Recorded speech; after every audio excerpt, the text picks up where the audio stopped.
বন্ধুরা আসসালামু আলাইকুম, welcome back to my channel. আজকে আমি আপনাদের মাঝে টোস্ট বিস্কুট দিয়ে মজাদার একটা পন্সি কেক রেসিপি শেয়ার করব। যে যেখান থেকে আমার রেসিপিটা দেখছেন, রেসিপিটা দেখার আমন্ত্রণ জানাচ্ছি।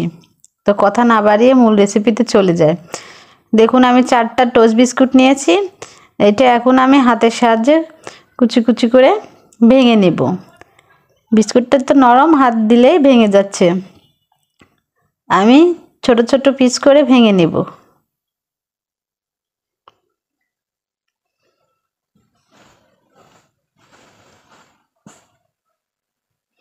ভেঙে নিয়ে আমি ব্লেন্ডার করে নেব। দেখুন, ব্লেন্ডার করে নিয়েছি। এখন এটা আমি চেলে নেব। আমি একটা পাত্র নিয়েছি, পাত্রতে আমি একটা ডিম নিয়ে নিয়েছি। আর এদিকে আমি 1 কাপ চিনি আমি ব্লেন্ডার করে গুঁড়া করে নিয়েছি। আর এদিকে বড় চামচের 2 চামচ রান্নার রেগুলার তেল দিয়ে আমি সুন্দরভাবে মিশিয়ে নিব।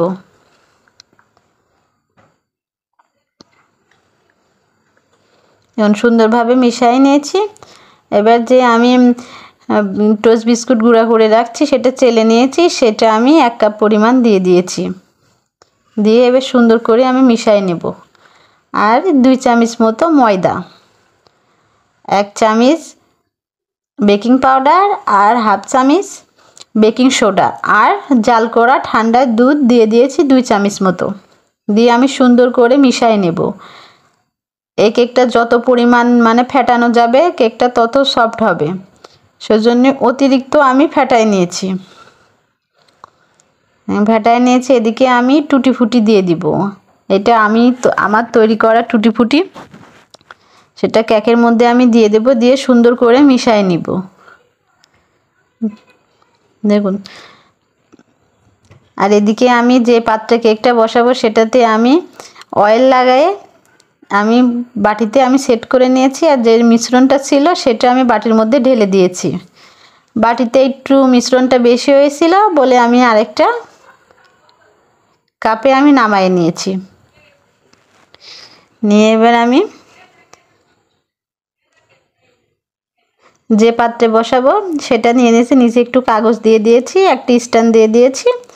এবার আমি কেকটা চুলার মধ্যে বসাই দেবো। আর পাত্রটা আমি আগে থেকে একটু গরম করে নিয়েছি।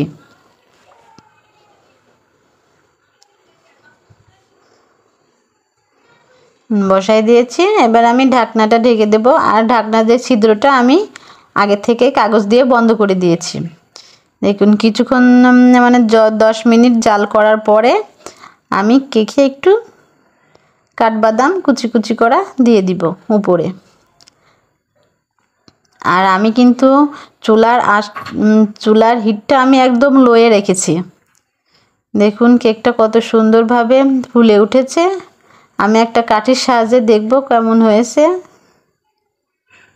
দেখুন, আমার কেকটা সুন্দরভাবে হয়ে গেছে।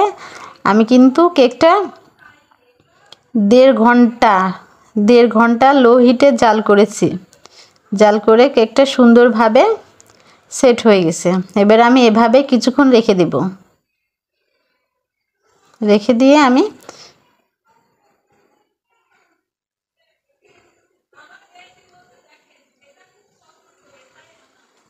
দেখুন আমি এখন নামাই নিয়েছি। এবার আমি বাটি থেকে কেকটা উঠাই নিব।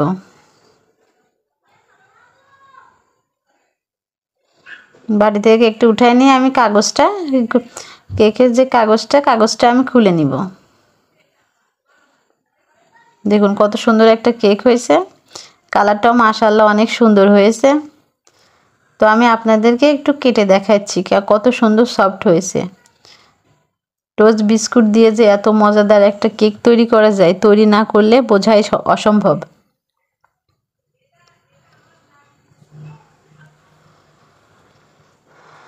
এত সফট, ভেঙে যাচ্ছে কাটার সময়। দেখুন কত সুন্দর সফট হয়েছে। খেতেও কিন্তু অনেক মজা। তো আশা করি আমার কেক রেসিপিটা আপনাদের ভালো লেগেছে। আমার রেসিপিটা ভালো লাগলে আমার পাশেই থাকবেন, সাপোর্ট করবেন। অন্য কোনো রেসিপি নিয়ে আবার আপনাদের মাঝে হাজির হয়ে যাব। ধন্যবাদ বন্ধুরা।